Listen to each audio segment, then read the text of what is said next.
J. Thomas Van Sluten, that guy right there, my dad. As a comedian, you're often asked who some of your biggest influences are. And you might say names like Bob Newhart or Richard Pryor, Brian Regan. But for me, it was him. I had the good fortune of having a dad who loved to laugh and loved to make other people laugh. He could immediately put people at ease with his humor. And as a result, he was kind of the conduit to all things funny for my brothers and I. We grew up watching Monty Python, listening to Steve Martin. I've seen the movie The Odd Couple more times than I can count. And he was very funny himself. He loved to whistle, not songs, at you. He had a language we called Whistlish. That's how we spoke to you all the time. Give me a listen. There's a pile of wood up on that hill. I want you to grab the wheelbarrow. Head up there. I want you to get me 3 or 4 logs, bring them here, let me check them over, put them behind the house, come back over here, I got some more stuff for you to do, and that's all done. On top of that, he was a great teacher. Taught my brothers and I a bunch of lessons. One of the main things he always emphasized to us was to always be good to people. Never assume you know anybody else's story, and if you can make someone's day just a little bit better, do it. I went to Michigan State. Thank you. Go Green. And I studied theater. And I had an acting professor named Dr. George Shuttler. And in class one time, one of my classmates said, "Dr. Shuttler, what's the most challenging role for a performer to take on?" And he didn't say Hamlet, and he didn't say Eva Peron, and he didn't say Stanley Kowalski. He said one of the most difficult forms of entertainment to successfully pull off is stand-up comedy. And boy, he was right. And I've had plenty of quiet nights to prove it.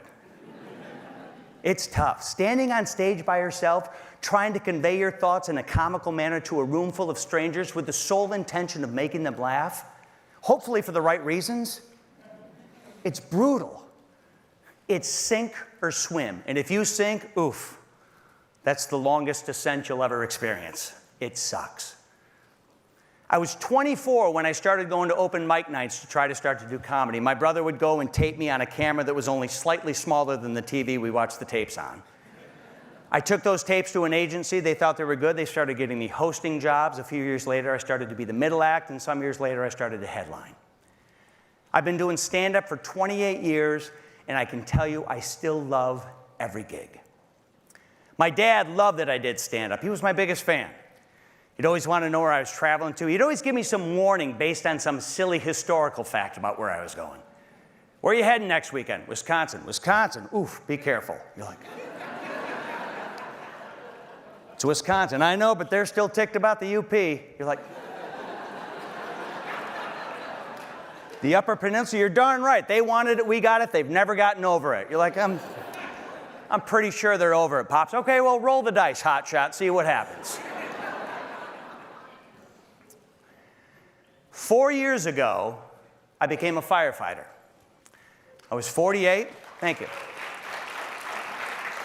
I was 48. I was in pretty good shape, and the township where I live in was hiring paid on-call firefighters. And I thought this would be a challenging, exciting way to serve my community. So I applied, I got hired, and they put me through the academy. I knew I was going to like it. I had no idea how much I was going to love it. In fact, I love it so much that at the age of 52, I became a full-time firefighter.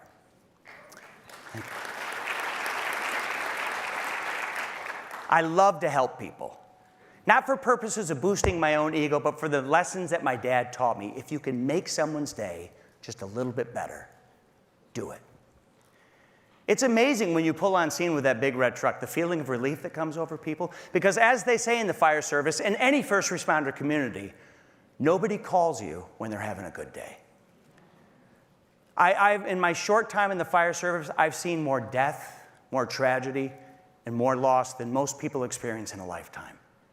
But if you're going to do this job, you have to take on a certain point of view. You have to understand there's a reason you're there. And the reason is to be the initial turning point for these people.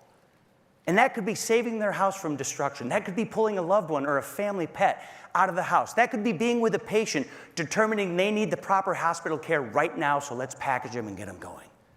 Whatever it is, You are the initial point of recovery for those people, and I find it to be a privilege to be able to do so. Most firefighters will tell you that it's the greatest job in the world, and it just might be. It's fun, it's exciting, it's a little scary, and it's incredibly rewarding. Because after the end of a really long shift, when you're driving home and you're beat tired, you think to yourself, I think I was part of the solution. Several years ago, I was in Buffalo, New York, doing some shows. Great little club.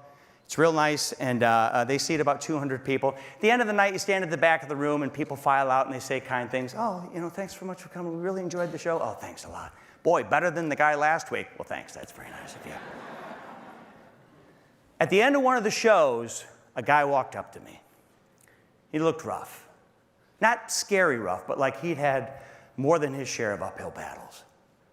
And he shook my hand, and he had the kind of big, meaty paw that somebody who has a lot of manual labor in the background has.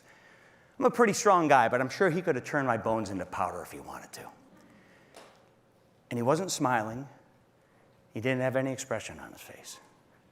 But he had tears in his eyes. And all he said was, I just have to tell you, I just had one of the worst weeks of my life, and I can't tell you how much I needed this. That's it. If I was ever looking for justification as to why I should do that job, that was it. If you're going to choose a job in entertainment, you will have highs and lows all the time. I have stacks of notebook full of stupid ideas that never made it to the stage. Hours and hours of work behind those. There's the open mic nights where nobody cares if you existed. There's the crowds that just don't get you. And then there's the night when you turn a corner. And you start to get laughs. Not just laughs, but the kind of laughs you've been looking for. And then there's the night Jimmy Fallon uses one of the monologue jokes you emailed in that morning. And then there's the night Louis Black's opener can't make it, so they call you in to do 30 minutes in front of 5,000 people, and you kill. All of these experiences leading up to this guy in Buffalo, New York. I can't tell you how much I needed this. If you can make someone's day just a little bit better, do it. I have the good fortune of having two jobs where I get to help people. One of them's obvious, putting water on a fire or pulling somebody out of a car wreck. And then the other one, where I get to help this guy from Buffalo escape for an hour. Now, if you were hoping this presentation was going to be funnier, my apologies, but if you take anything away, it's this. Get involved. You don't have to be a firefighter. You don't have to be a comedian. But if you look around your community, there are a million different ways that you can help. My dad passed away 13 years ago, and he lived with my wife and I for the last 8 months of his life. He was sick, and we brought him into our home with hospice care. It was incredible to be able to experience that last chapter of his life with him. And even then, he still continued to make us laugh, and he still continued to teach. And every lesson he taught me had the same theme running through it. If you can make someone's day just a little bit better, do it.